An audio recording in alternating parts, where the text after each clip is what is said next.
పొట్టకూటి ఉద్యోగం. అంతే. అవును. మన వ్యవస్థ మనం చూసుకుంటాం. మన వృత్తి మనం విశ్లేషించుకుంటాం అనేది మనం జర్నలిజం ప్రొఫెషన్ కాబట్టి చేసుకుంటున్నాం. మన కర్తవ్యం అది. అది ఆయనదేంటి మరి? ఆయన విశ్లేషించడం ఏంది రోజు పొద్దున్న నుంచి? కొత్త డ్యూటీ చేసుకున్నారు ఆయన. అది 5 ఏళ్ళు. కాబట్టి అదే పని చేసుకో. రేపటి నుంచి రోజు కూడా యూట్యూబ్ పెట్టుకుని హ్యాపీగా ఫేస్బుక్ లో లైవ్ పెట్టుకుని అలాగే బ్రతికే ఇచ్చేముంది. అలా అలవాటైంది కూడా.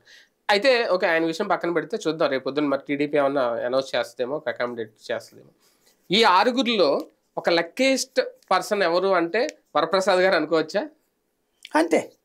అంటే గతంలో అదే మనకేదో గతకాలపు జ్ఞాపకాలు పనికొస్తాయని ఒకప్పుడు తిరుపతి ఎంపీ ఆయన గెలవడం ఉపయోగపడింది. అవును, కరెక్టే. తిరుపతి ఎంపీ గెలవడం, గూడూరు ఎమ్మెల్యే గెలవడం అంటే ఆయన గెలుపులో ఒక రకంగా ఆయన మీద నెగిటివ్ ఉన్న, ఆయన పనితీరు మీద కొంచెం ఇమేజ్ డ్యామేజ్ ఉన్న, మందిని కలుపుకెళ్ళడం అనే ఫీలింగ్ ఉంది.